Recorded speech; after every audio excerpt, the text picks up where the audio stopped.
Hello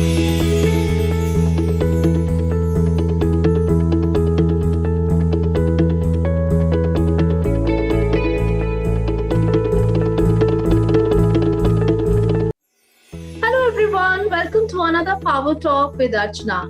I have with me Surya Prakash Mohapatra, and today we will be discussing about one of the very relevant topics that we all would want to know about.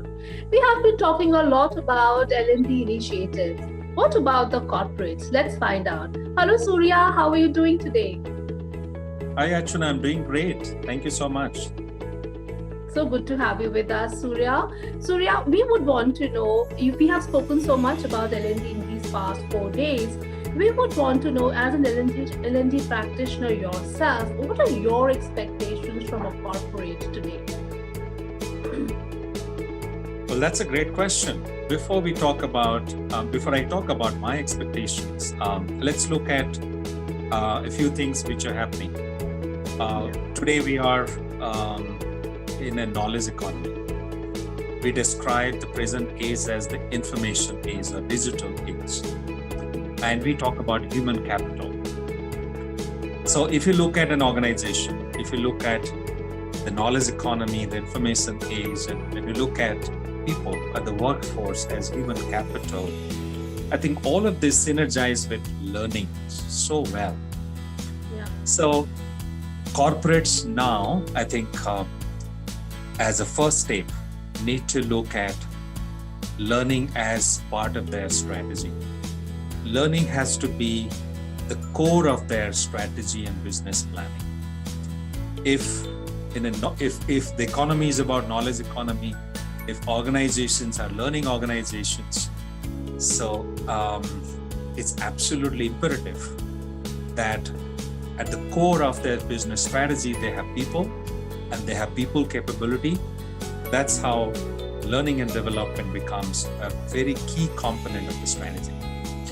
The second expectation that I have is that the learning leader should be part of the CEO's team. He or she should report to the CEO.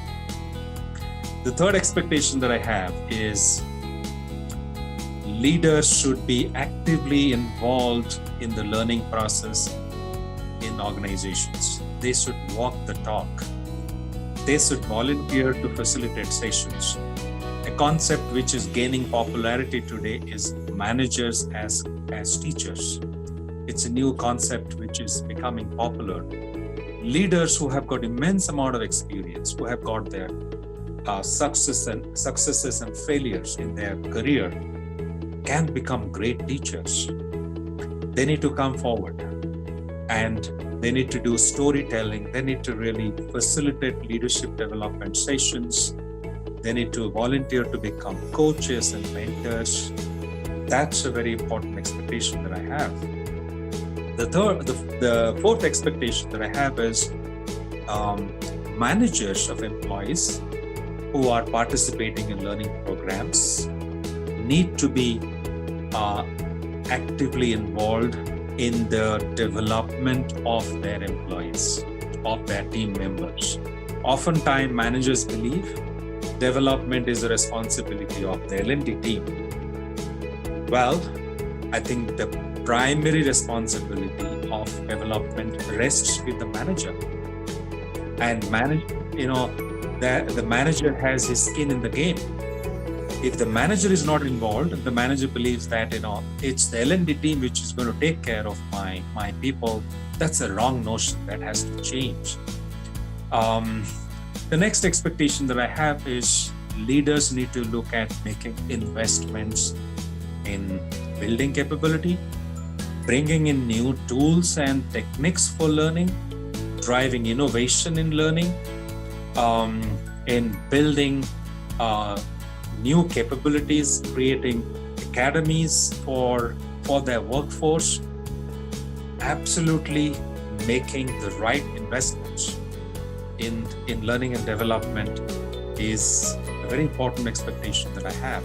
So these are some of my expectations from organizations as a learning practitioner myself. Great, lovely. Totally love this one, Surya. I think it is very, very important for corporates also to come forward and embrace these points, because it's so very important for everyone to put their best foot forward to make things work and get the ball rolling. I think that's very important. Thank you so much, Surya. Thanks a lot for coming on board and speaking to my audience. This series indeed has been really enlightening, and I'm sure many will benefit out of this and learn out of this. Thank you so much. Have a wonderful life ahead. Archana, let me tell you that it has been an enriching experience for me to be part of this series. Thank you very much for anchoring this for us.